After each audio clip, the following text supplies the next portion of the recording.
You know when you get that feeling in your gut that a team is going to exceed expectations? That is me and the Toronto Raptors. Now, despite how many people I continue to see say they're going to finish in the 10 to 12th range, or continue to see people say all of these teams are improving, which they are, and I can understand the merit for any of these things people are saying about the Toronto Raptors. Me personally, I just believe this team is going to surprise a lot of people, and there's a few reasons for that. Now, obviously, there's a chance that this doesn't happen. Pascal Siakam's coming back from a shoulder injury. They've lost Kyle Lowry. Scotty Barnes is the number 4 overall pick. They're going to want to get a lot of minutes into him, and they're probably going to want to get a top pick if they don't compete early on. So there is a chance that things do go astray, but I'm just going to go with my gut instinct, and my gut instinct is telling me that the Toronto Raptors are going to have a big bounce-back season this season, despite how many other teams have got better, despite where everyone is predicting them to finish. And there's a few reasons why. Let's start with the fact that just 1 year removed, or is it 2 years removed? I don't know. But just the year past, they were the second best team in the league during the regular season. The second best record. Ahead of the Lakers, ahead of the 76ers, ahead of all of these teams. The Toronto Raptors. They nearly made it to the Eastern Conference Finals. But yeah, okay, the team's gotten different. Okay, they've lost Kyle Lowry, they've lost Serge Ibaka, Marcus Gasol, all of these guys, Norman Powell. But they've still got Pascal Siakam, they've still got OG Anunoby, who's gotten a lot better, Fred VanVleet, and Nick Nurse, who was considered the best coach in the NBA just before. Let's not forget that. He hasn't lost that coaching now, so he's still a pretty damn good coach. He's won a championship, and then he took his team to 60 wins the next season without Kawhi Leonard. So he's still a pretty good coach. Let's say that. They've still got the core intact, and despite losing those guys, they've also added OG Anunoby. He's gotten better, should I say. They've added Gary Trent Jr. Scotty Barnes is going to come in and play an impact. Chris Boucher's gotten better. The list goes on and on. They've made some additions. So I don't look at this team and say it's drastically worse from the team that was the second best team in the league during last year's regular season or the year before. Okay, you get the point. 2020. They were the second best team in 2020. And if you want an example of what I could see the Raptors being, just look at last year's Knicks. And last year's Knicks did not have anywhere near as much talent, in my opinion, as what this year's Raptors team has. And you look at what they did, they were a top defense led by a good coach, a good defensive-minded coach, and they bought into a system, and that resulted in their team doing well because they won games, they grinded out games, and they surprised a lot of people. Now, sure, the Knicks have got better, blah, blah, blah. We're not getting into that. But this is how they won games, and this happens a lot of the times. In fact, look at last season. The top 10 defenses. And I'm going to put an emphasis on defense because I believe the Raptors are going to have a fantastic defense. Look at the top 10 defensive rating teams last year. Only one of those teams did not make the playoffs, and that was the Golden State Warriors, who still finished with a record above 500. So generally speaking, if you've got a good cohesive defense, you're going to make the playoffs. And this Raptors team, I believe, is going to have a great defense, okay? Now, actually, before I go any further, if you could drop a like on the video, yeah, new mic stand. I'm getting a new mic soon as well, which will be nice. But as of right now, this is what we're going to have to deal with. But if you could drop a like on the video, subscribe to the channel. If you are new, the NBA season isn't too far away, which is good. But what am I saying? We're talking about the defense. Yes, just 2 seasons ago, they had the second-ranked defense behind the Bucks. There are still a lot of players there. They didn't have some crazy rim protector. They didn't have some crazy defensive player of the year guy. They actually didn't have anyone that made any of the all-defense teams. In fact, Pascal Siakam, with 10 votes, who was behind the likes of PJ Tucker and Jimmy Butler, was their highest ranked defender, or got the most votes of any of their defenders in the all-defense conversations.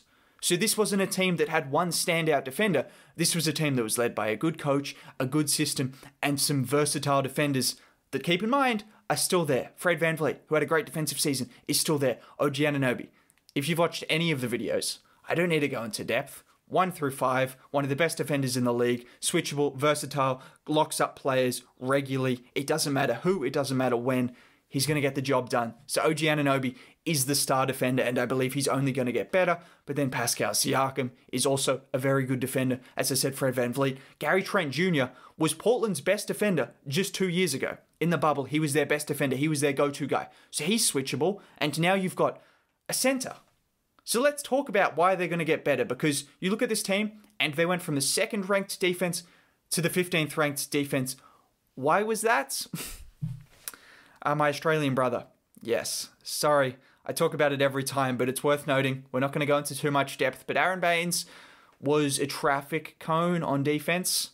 A traffic cone. He couldn't do anything. He didn't do anything, and having him as your starting center for a long time and not really having anyone else who was a proper replacement doesn't really help. Now they've addressed those areas. Sure, did they get in some kind of blockbuster center? No. They got in Kem Birch, they've got Precious Achiuwa, OG Anunoby's going to chip in with some small ball center minutes, Pascal Siakam, Chris Boucher, the list goes on and on. Freddie Gillespie, but they've now got some center depth, and they've got some guys that look promising. Kem Birch is a solid role player. He's not going to be the train wreck that was Aaron Baines, and then you've got the likes of Precious Achiuwa, who looks like a promising young guy who I think can give you some productive minutes as well. So they're going to be solid in that department.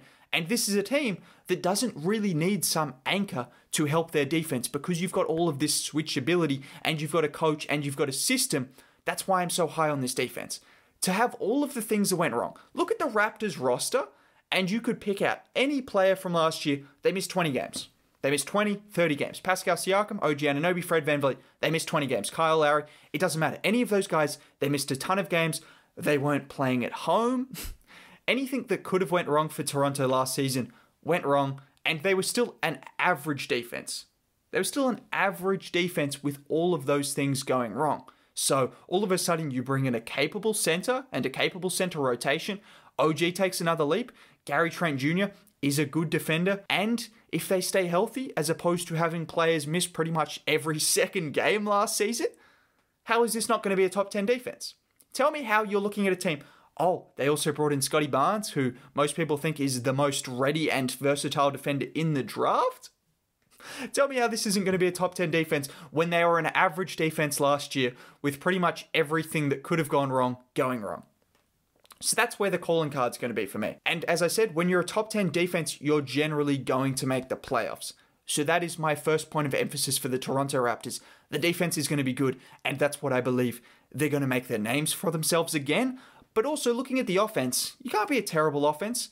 And I don't believe they're going to be a terrible offense because you look at what they did last season. Again, I've mentioned everything went wrong that could have gone wrong. Pascal Siakam, all of these guys missing games. They were still an average offense. They weren't terrible. Pascal Siakam lost 15 pounds with the virus. He was coming off a bad playoffs.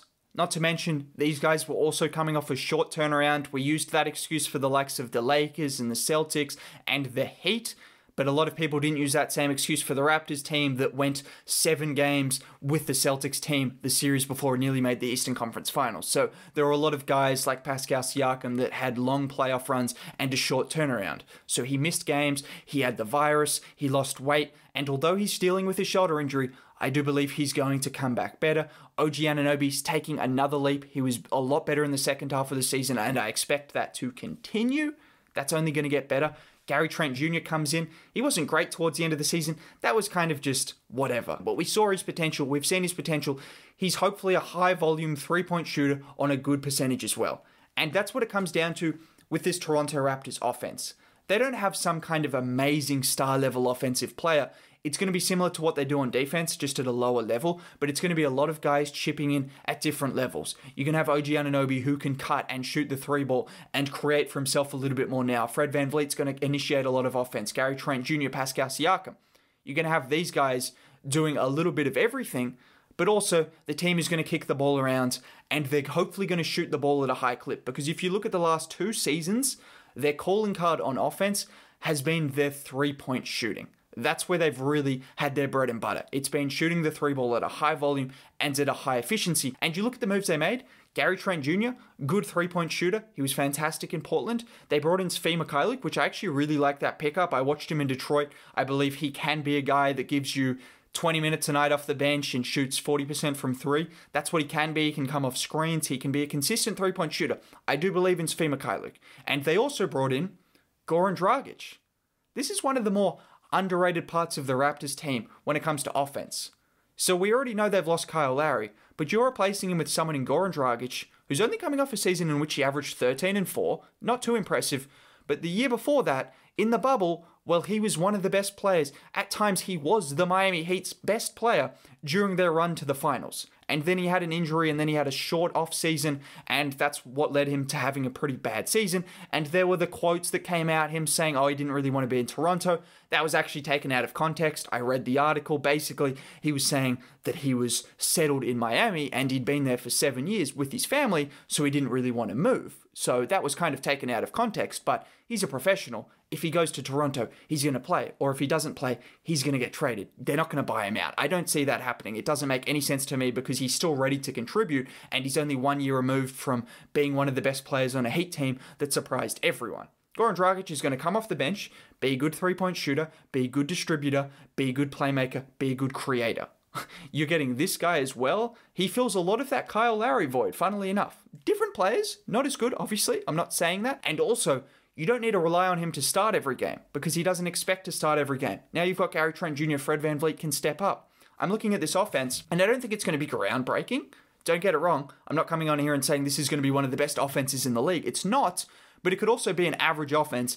And when you match that with what I believe will be a top 10 defense, possibly a top 5 defense, all of a sudden you're looking at a team that it's hard to imagine they don't win enough games to make the playoffs. I look at other teams on paper, and they have more stars. They have more 25-point per game scorers. They have more guys that can go out there and get themselves a bucket. But do they have a great head coach? Do they have guys that have been a part of a championship team and also a top seed in the East and know how to be cohesive as a defensive unit? No. Not all of those teams have those things, and the Raptors do have those things, and they've also improved in the areas that they needed to improve in the offseason. That's why, in my opinion, I believe the Raptors are my Eastern Conference sleeper team. Again, could be wrong. They could just prioritize youth and they could go, Precious Achiuwa, you're starting every game. Scotty Barnes, you're starting every game. Pascal Siakam, we'll put you on ice. That could happen, but I don't believe it's going to happen. I believe this is a team that wants to win. This is a team that likes to be competitive. You've still got a nice demographic. It's like Scotty Barnes is young, OG Anunoby is young, Fred VanVleet, Gary Trent Jr., Pascal Siakam. None of these guys are getting close to 30, or they're not really at 30 yet. So there's still reason to believe they're going to try and compete. There's no drastic need to go and bottom out. There's no drastic need to do it. And if they don't bottom out, I look at this team as a real sleeper, in my opinion. That's why.